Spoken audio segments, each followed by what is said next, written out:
Hello दोस्तों, नमस्कार। स्वागत है एक बार फिर से आप सभी के अपने प्रिय चैनल पर। दोस्तों आपको बता दें जो अभी की सबसे बड़ी खबर आ रही है, जहां कश्मीर में सस्ती बिजली, मस्जिद में अजान और तिरंगा देख भौचक्के रह गए पाकिस्तानी। कह दिया झूठी है शहबाज सरकार। जी हां दोस्तों, बताएंगे कैसे भारत में कश्मीर को देखकर दोस्तों पाकिस्तानी शहबाज शरीफ को ही लगे नोचने। पूरी खबर आपको बताएंगे दोस्तों। इसी बीच बताएंगे जहां अरुणाचल में G20 की गुप्त बैठक को लेकर चीन से जुड़ी बहुत बड़ी खबर दोस्तों। साथ ही साथ बताएंगे जहां मुफ्त आटे ने ले ली 11 लोगों की जान। पूर्व पीएम इमरान खान ने कहा चोरों की सरकार ने जीवन को बना दिया दयनीय। जी हां दोस्तों, बताएंगे क्या है अभी की सबसे बड़ी खबर। और इसी बीच बताएंगे जहां 1 अप्रैल से आम आदमी को लगने वाला है तगड़ा झटका। बहुत सी चीजों के बढ़ने वाले हैं दाम। बताएंगे दोस्तों क्या है वो लिस्ट। तो दोस्तों हर तरह की जानकारी आपको बताने वाले हैं, तो आराम से बनेगा वीडियो के अंत तक। और अभी खबरों में आगे बढ़ने से पहले हमेशा की तरह अपने भारत देश का जमकर समर्थन करते और मानते हैं कि मेरा भारत महान है और भारतीय सेनाओं में वो शौर्य, बल, ताकत, पराक्रम, क्षमता है दोस्तों जो अन्य देश की सेनाओं में नहीं है। तो वीडियो को भी कर दीजिए लाइक, चैनल को कर दीजिए सब्सक्राइब, बेल आइकन दबाइए, साथ ही कमेंट बॉक्स में लिख दीजिएगा जय हिंद। जी हां, तो चलते हैं पहली और सबसे बड़ी खबर की तरफ, जहां जम्मू कश्मीर में सस्ती बिजली, मस्जिद में अजान और तिरंगा देखकर भौचक्के रह गए पाकिस्तानी और अपने ही प्रधानमंत्री शहबाज शरीफ सरकार को बताने लगे झूठे। बता दें भारत कश्मीरियों पर जुल्म कर रहा है, यहाँ की सेना निर्दोषों का खून बहा रही है। ऐसे कई आरोप पाकिस्तान की सरकार की तरफ से हर बार भारत पर लगाए जाते हैं। संयुक्त राष्ट्र संघ यानी यूनाइटेड नेशन हो या फिर कोई और मंच, पाकिस्तान अपनी आदत से बाज नहीं आता है। मगर अब एक यूट्यूब वीडियो देश की सरकार का झूठ सामने ला रही है। 2 पाकिस्तानी यूट्यूबर्स ने पाकिस्तान से निकलकर भारत के कश्मीर को करीब से देखा और यहाँ पर आम जिंदगी को देखने के बाद इन्हें पता लगा कि पाकिस्तान की शहबाज सरकार किस तरह झूठ से बोल रही है। ये वीडियो पाकिस्तान की शहबाज सरकार की पोल खोलने के लिए काफी है। पाकिस्तान की सरकार हमेशा कश्मीर को लेकर भारत के खिलाफ प्रोपेगेंडा या दुष्प्रचार करती आई है। हम आपको ऐसी खबर बता रहे हैं दोस्तों जिससे आपके भी पाकिस्तान को लेकर आंखें खुल जाएंगे। जी हाँ, बता दें उन दोनों पाकिस्तानी यूट्यूबर्स ने कहा कि आप यकीन नहीं करेंगे कि जब हमने सामने से भारत के कश्मीर को देखा तो इतना ज्यादा विकास नजर आया कि पाकिस्तान के कब्जे वाले कश्मीर उसका 10% भी नहीं था। जी हाँ, 4G और 5G के टावर तक लगे हुए और इसी से समझ आ जाता है कि कश्मीर में कितना ज्यादा डेवलपमेंट है। सड़कें बनी हुई है, गाड़ियां इतनी अच्छी अच्छी हैं, इतने प्यारे प्यारे घर देखने को मिले, मस्जिद से अजान की आवाज सुनी जा सकती थी, लोग एक दूसरे से प्यार कर रहे थे, चहल पहल देखने को मिली। लेकिन उन्होंने ये बताया कि जब हम अपने पाकिस्तान वाले कश्मीर को देखते हैं, जिसको दोस्तों पाकिस्तान ने कब्जा कर रखा है भारत के कश्मीर को, जब उन्होंने उसकी बात की तो उन्होंने बताया कि वो भारत वाले कश्मीर का 10% भी नहीं है। और जिसके बाद दोस्तों शहबाज शरीफ को इन्होंने लताड़ लगाते हुए कहा है कि शहबाज शरीफ ने हम पाकिस्तानियों को अंधेरे में रखा और कहा है कि भारत से हमारा कश्मीर बेहतर है, लेकिन वास्तविकता कुछ और ही है। बहरहाल इन्होंने शहबाज शरीफ को काफी ज्यादा सुनाया है। आप लोग क्या कहना चाहेंगे दोस्तों? लेकिन हमेशा से भारत कहता आया है कि कश्मीर किसी का नहीं, कश्मीर भारत का है और भारत का ही रहेगा। लेकिन उसके बावजूद दोस्तों जिस प्रकार से कश्मीर पर पाकिस्तान ने कब्जा कर रखा है और उसकी आज जो हालत कर दी है पाकिस्तान ने, वो बहुत ही दयनीय है। जी हाँ, अब ऐसे में आप लोग भारत सरकार से उस कश्मीर यानी POK को लेकर क्या कहने वाले हैं दोस्तों, कमेंट में लिखकर जरूर बताइएगा। चलते हैं एक और बड़ी खबर की तरफ, जहां अरुणाचल में G20 की गुप्त बैठक में नहीं शामिल हुआ चीन, प्रतिक्रिया देने से भी किया इनकार। बता दें चीन ने सोमवार को उस खबर पर प्रतिक्रिया देने से इनकार कर दिया कि उसके अधिकारियों ने अरुणाचल प्रदेश में हुई गोपनीय G20 बैठक में भाग नहीं लिया। चीन अरुणाचल प्रदेश पर अपना दावा जताता रहा है। हालांकि भारत ने चीन के दावे को सिरे से खारिज कर दिया और कहा है कि अरुणाचल प्रदेश भारत का अभिन्न हिस्सा है। अरुणाचल प्रदेश की राजधानी ईटानगर में रविवार को हुई बैठक में चीन के शामिल न होने की खबरों के बारे में पूछे जाने पर चीनी विदेश मंत्रालय की प्रवक्ता माओ निंग ने प्रेस वार्ता के दौरान कहा कि आप जो कह रहे हैं मैं उससे अवगत नहीं हूं। उन्होंने कहा कि मुझे इस संबंध में अपने सहयोगियों से जानकारी एकत्र करनी ही होगी। इस सवाल और इस पर दिए गए जवाब का उल्लेख चीनी विदेश मंत्रालय की वेबसाइट पर डाली गई प्रेस वार्ता की प्रतिलिपि में नहीं किया गया है। अरुणाचल प्रदेश का यह कार्यक्रम भारत के 50 से अधिक प्रमुख शहरों में निर्धारित 200 बैठकों का हिस्सा था। रिपोर्ट में कहा गया है कि ईटानगर में G20 बैठक का विषय रिसर्च इनोवेशन इनिशिएटिव गैदरिंग था और इसे राज्य के विज्ञान और प्रौद्योगिकी विभाग द्वारा आयोजित किया गया था। साथ ही साथ दोस्तों एक और बड़ी खबर आपको बता दें, जहां समिट फॉर डेमोक्रेसी में प्रधानमंत्री नरेंद्र मोदी जी ने कहा भारत आज सबसे तेजी से बढ़ती हुई बहुत प्रमुख अर्थव्यवस्था है। जी हाँ, भारत को लोकतंत्र की जननी बताते हुए प्रधानमंत्री नरेंद्र मोदी जी ने बुधवार को कहा कि कई वैश्विक चुनौतियों के बावजूद देश सबसे तेजी से बढ़ती प्रमुख अर्थव्यवस्था बन गया है और इससे साबित होता है कि लोकतंत्र अच्छा कर सकता है। समिट फॉर डेमोक्रेसी यानी लोकतंत्र के लिए बैठी इस बैठक में 2023 में डिजिटल माध्यम से संबोधित करते हुए मोदी जी ने यह भी कहा कि उनकी सरकार की हर पल भारत के नागरिकों के सामूहिक प्रयासों से संचालित होती है। उन्होंने कहा कि कई वैश्विक चुनौतियों के बावजूद भारत आज सबसे तेजी से बढ़ती प्रमुख अर्थव्यवस्था है। ये अपने आप में लोकतंत्र और दुनिया के लिए सबसे अच्छा विज्ञापन है। यह अपने आप में कहता है कि लोकतंत्र अच्छा कर सकता है। मोदी लोकतंत्र शिखर सम्मेलन के दूसरे संस्करण को संबोधित कर रहे थे और इसकी सह मेजबानी अमेरिकी राष्ट्रपति जो बाइडेन, कोस्टा रिका के राष्ट्रपति रोड्रिगो चावेस रोबल्स, जोम्बिया के राष्ट्रपति हकाइंडे हिचलेमा, नीदरलैंड के प्रधानमंत्री मार्क रूट और दक्षिण कोरिया के राष्ट्रपति यून सुक योल ने की। बहरहाल अगर आप भी मोदी जी के इन बात का समर्थन करते और मानते हैं कि भारत आज सबसे तेजी से बढ़ती प्रमुख अर्थव्यवस्था वास्तव में है तो कमेंट में मोदी है तो मुमकिन है जरूर कह दीजिएगा दोस्तों। और वीडियो को शेयर करना मत भूलिएगा। व्हाट्सएप फेसबुक पर चलते हैं एक और खबर की तरफ, जहां मुफ्त के आटे ने ले ली 11 लोगों की जान। पूर्व पीएम इमरान खान ने कहा चोरों की सरकार ने जीवन को बनाया दयनीय। बता दें पाकिस्तान में इन दिनों राजनीतिक और आर्थिक संकट छाया हुआ है। लगातार बढ़ रही मुद्रास्फीति के कारण यहाँ भुखमरी की नौबत आ गई है। आलम यह है कि लगभग आधे पाकिस्तानी परिवारों को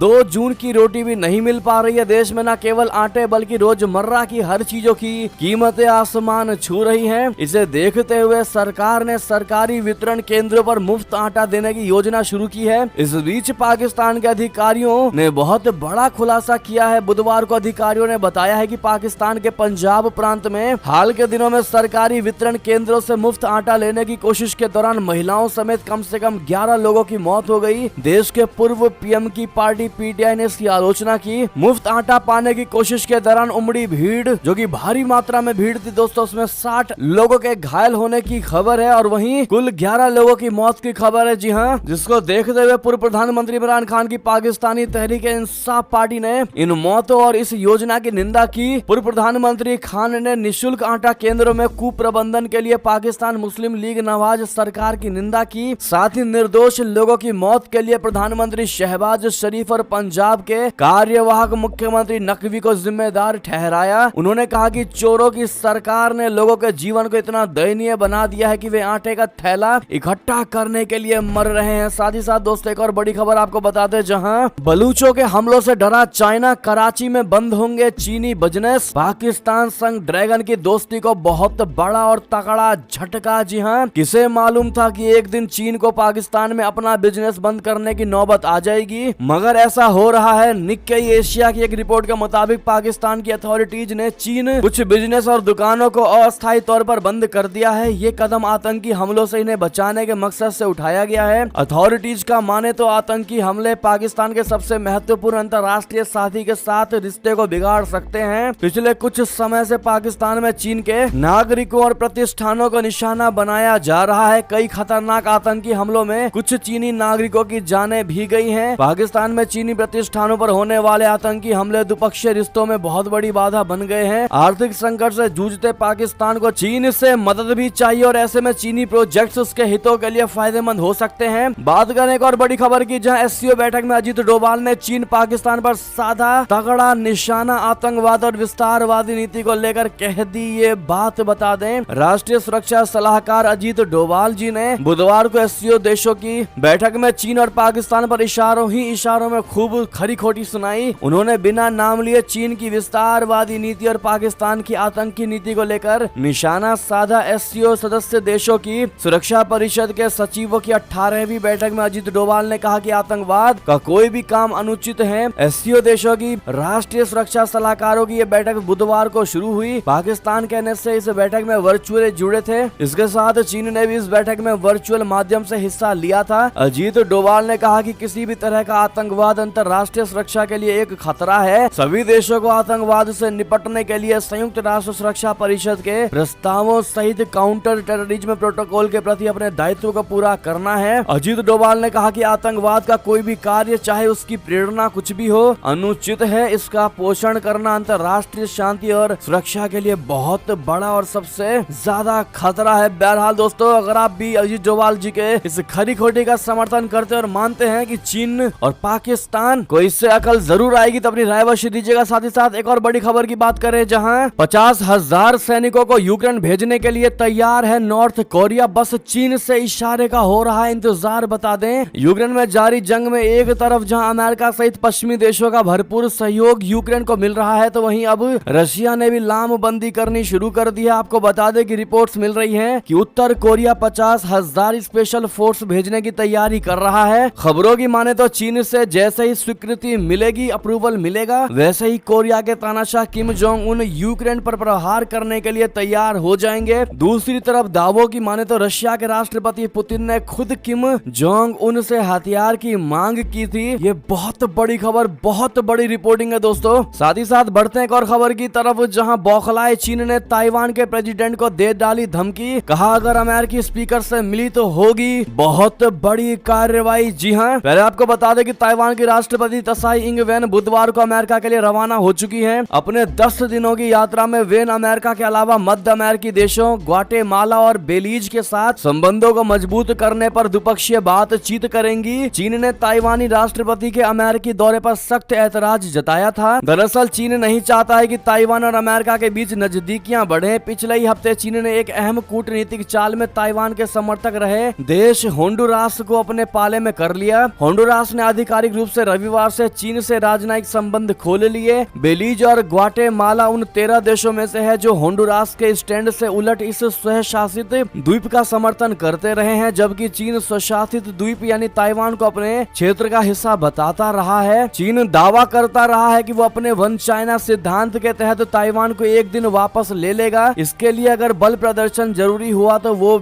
ये भी करेगा। चीन का ये भी कहना है कि कोई भी देश बीजिंग और ताइपे दोनों के साथ आधिकारिक संबंध नहीं रख सकता है। जी हाँ, ताइवानी राष्ट्रपति के कार्यालय ने कहा कि पहले वो न्यूयॉर्क का दौरा करेंगे, उसके बाद वो ग्वाटेमाला जाएंगे, जहां राष्ट्रपति त्साई अपने ग्वाटेमाला के समकक्षी अलेजांद्रो गिया माटेई और बेलीज के प्रधानमंत्री जॉन ब्रिसेनो से मुलाकात करके अपने 10 दिवसीय यात्रा जारी रखेंगी। अब ऐसे में दोस्तों, चाइना ने बहुत बड़ी धमकी दे दी है ताइवान को और क्लियर कह दिया है कि अगर अमेरिकी स्पीकर से ताइवान की राष्ट्रपति त्साई इंग वेन मिलेंगी तो बहुत बड़ी कार्रवाई करेंगे। बहरहाल देखना यह होगा कि क्या ताइवानी राष्ट्रपति उनसे मिलती है, और अगर मिलती है तो चाइना क्या कार्रवाई करता है, ये देखने वाला होगा। अगर पहली बार हमारे चैनल पर आए हैं दोस्तों, तो वीडियो को लाइक करते हुए चैनल सब्सक्राइब करना मत भूलिएगा। बात करते हैं एक और बड़ी खबर की, जहां अमेरिका में भारतीय दूतावास पर खालिस्तान समर्थकों का हमला, जिस पर जो बाइडेन सरकार ने अब जताई नाराजगी। जी हां, अमेरिका, कनाडा समेत कई पश्चिमी देशों में खालिस्तान समर्थकों में के उपद्रव का सिलसिला बढ़ता ही जा रहा है। अमेरिका के सैन फ्रांसिस्को में भारतीय वाणिज्य दूतावास पर तोड़फोड़ करने व खालिस्तानी स्लोगन लिखे जाने की घटना पर भारत सरकार ने चिंता जताई है। भारत के ऐतराज जताए जाने के बाद अब अमेरिकी सरकार का बयान आया है। अमेरिकी सरकार ने कहा है कि वो भारतीय राजनयिक मिशन एवं राजनयिकों की रक्षा के लिए प्रतिबद्ध है। अमेरिकी सरजर्मी पर भारतीय राजनयिक मिशनों पर हुई हिंसा की घटनाओं की अमेरिका के विदेश मंत्रालय की ओर से निंदा की गई। अमेरिका के विदेश मंत्रालय के उप प्रवक्ता वेदांत पटेल ने प्रेस कॉन्फ्रेंस में कहा कि हमारे यहाँ प्रदर्शनों के नाम पर हिंसा कतई स्वीकार्य नहीं है। उन्होंने कहा, हमारे वियना दायित्वों के अनुरूप मंत्रालय इन मिशनों और इनमें काम करने वाले राजनयिकों की सुरक्षा सुनिश्चित करने के लिए संघीय, राज्य एवं स्थानीय कानून प्रवर्तन प्राधिकारियों के समन्वय से सभी उचित कदम उठाने के लिए प्रतिबद्ध है। बात करें एक और खबर की, जहां सत्तारूढ़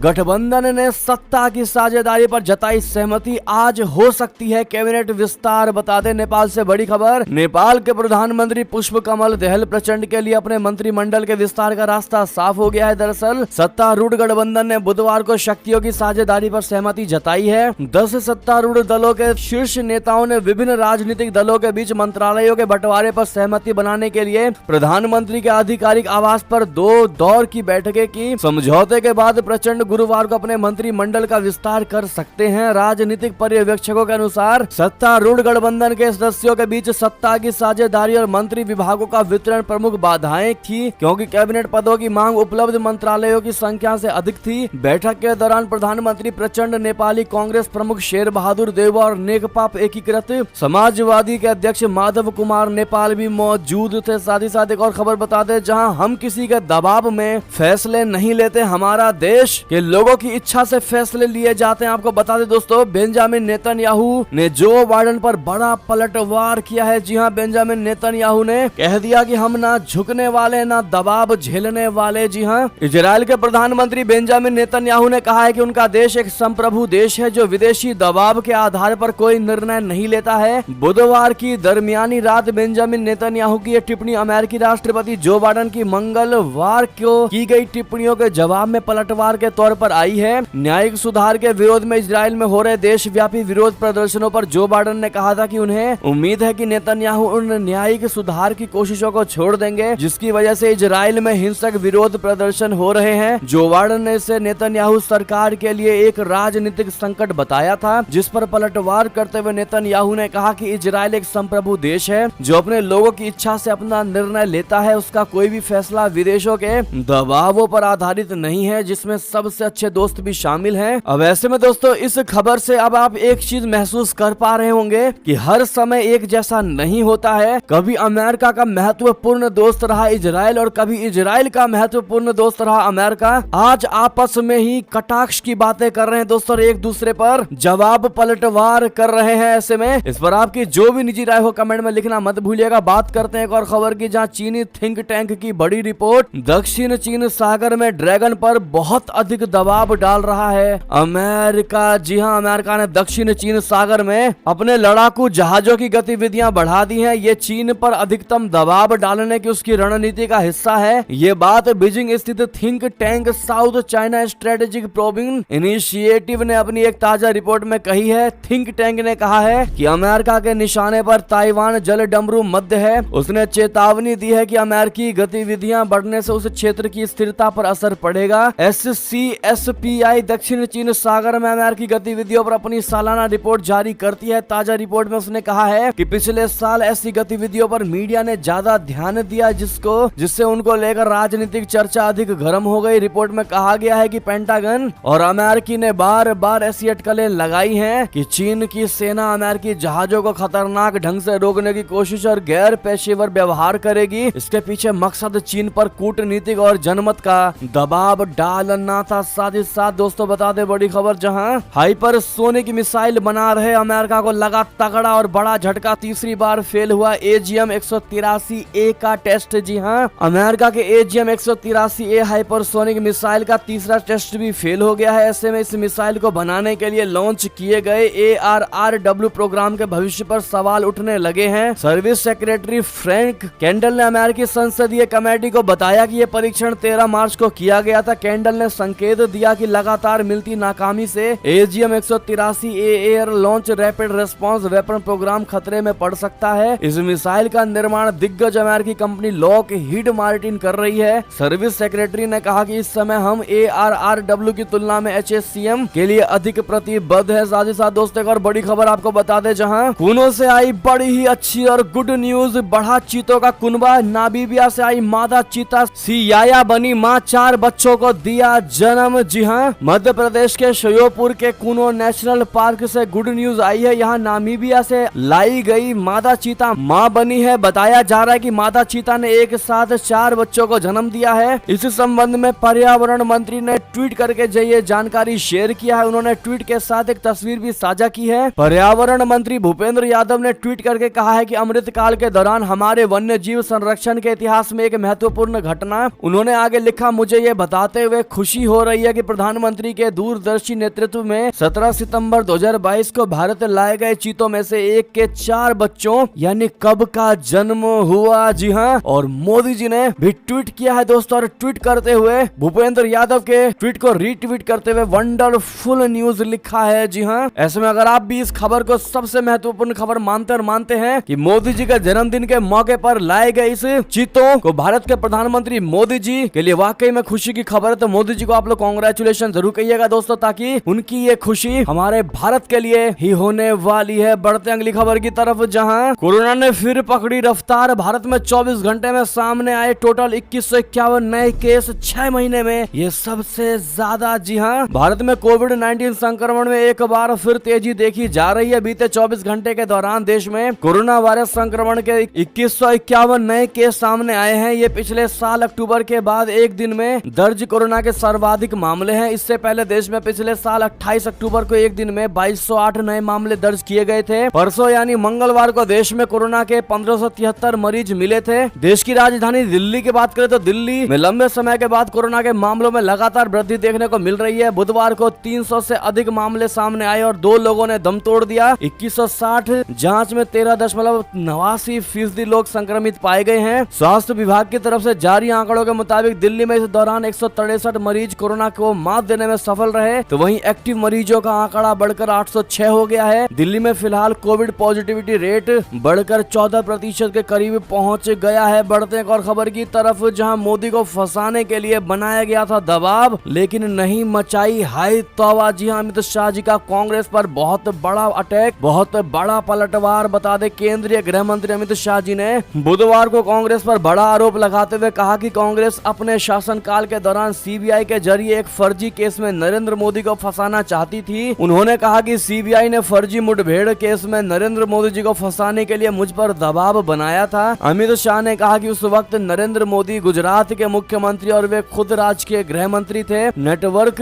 18 समूह के राइजिंग इंडिया सम्मेलन 2023 में बोलते हुए केंद्रीय गृह मंत्री अमित शाह जी ने कहा कि मैं केंद्रीय एजेंसियों के दुरुपयोग का भुक्तभोगी हूँ। हमारे खिलाफ क्या भ्रष्टाचार का केस कांग्रेस ने नहीं किया था? एक एनकाउंटर हुआ था, उस समय मैं राज्य यानी गुजरात का गृह मंत्री था। सीबीआई ने मुझे अरेस्ट किया था। अगर कांग्रेस की सरकार ने मिटा नहीं दिया होगा तो आज भी सीबीआई के रिकॉर्ड में ये पड़ा होगा। 90% सवालों में यही था कि काहे को परेशान हो रहे हो, मोदी का नाम ले लो आपको छोड़ देंगे। कांग्रेस पर तंज कसते हुए अमित शाह ने कहा कि हमने तो काले कपड़े नहीं पहने, हमने तो कोई विरोध नहीं किया। एक राज्य के मुख्यमंत्री मोदी जी के खिलाफ एसआईटी बनाई गई थी, कोई करप्शन का केस नहीं था। दंगों में भूमिका का फर्जी केस किया जिसे अंत में सुप्रीम कोर्ट ने खारिज कर दिया। जी हाँ, उन्होंने कहा कि हमने तब तो कोई हाय तौबा नहीं मचाई, कभी काले कपड़े पहनकर संसद को हमने जाम नहीं किया। गृह मंत्री ने आगे कहा मुझे पकड़कर अरेस्ट किया, 90 दिन में हाई कोर्ट ने मुझे बेल दे दी। कोर्ट ने कहा कि अरेस्ट करने के लिए पर्याप्त सबूत ही नहीं है। अब ऐसे में कांग्रेस अपने समय को भूल गई है। चलते हैं दोस्तों एक और खबर की तरफ, जहां काशी विश्वनाथ के बाद मथुरा श्री कृष्ण जन्मभूमि से जुड़ी बड़ी खबर। ईदगाह परिसर का होगा अमीन सर्वे, 17 अप्रैल तक कोर्ट ने मांगी रिपोर्ट। बता दें, वाराणसी के काशी विश्वनाथ मंदिर से सटी ज्ञानवापी मस्जिद के सर्वे के बाद अब मथुरा के श्री कृष्ण जन्मभूमि से सटी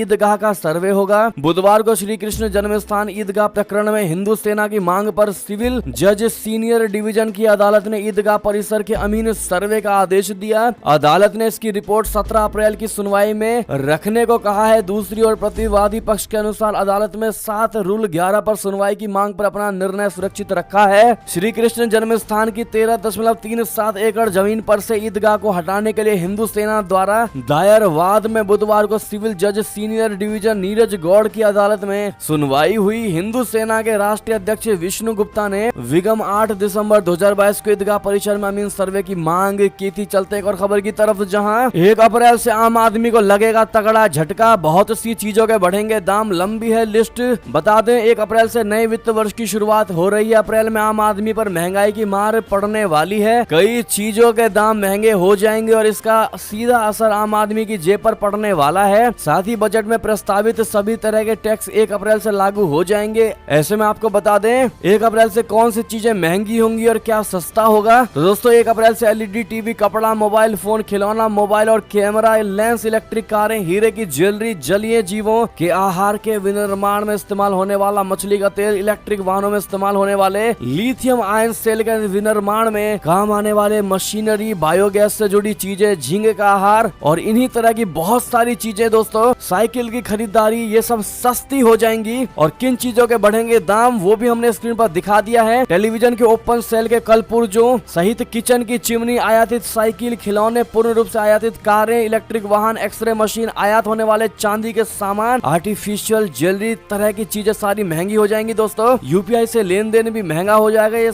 जितनी भी जानकारी है सब हमने स्क्रीन पर दे दिया है, आप देख ही पा रहे होंगे। बहरहाल दोस्तों ये थी अब तक की सारी बड़ी खबरें। आपको हमारी खबर कैसी लगी? आशा करता हूँ बहुत अच्छी लगी होगी। अगर थोड़ी भी अच्छी लगी है तो इस वीडियो को भी अपने भाई बंधुओं में, व्हाट्सएप, फेसबुक, ट्विटर के जरिए पूरे भारत में शेयर करना बिल्कुल मत भूलिएगा। और अभी कर दीजिए इस वीडियो को लाइक, चैनल को कर दीजिए सब्सक्राइब, बेल आइकन दबाइए, साथ ही कमेंट बॉक्स में लिख दीजिएगा जय हिंद जय भारत। तो मिलते हैं आपसे अगली बड़ी खबर में, तब तक अपना ख्याल रखिएगा। आप सभी का बहुत बहुत धन्यवाद साथ देने के लिए, साथ बने रहने के लिए। जय हिंद जय भारत।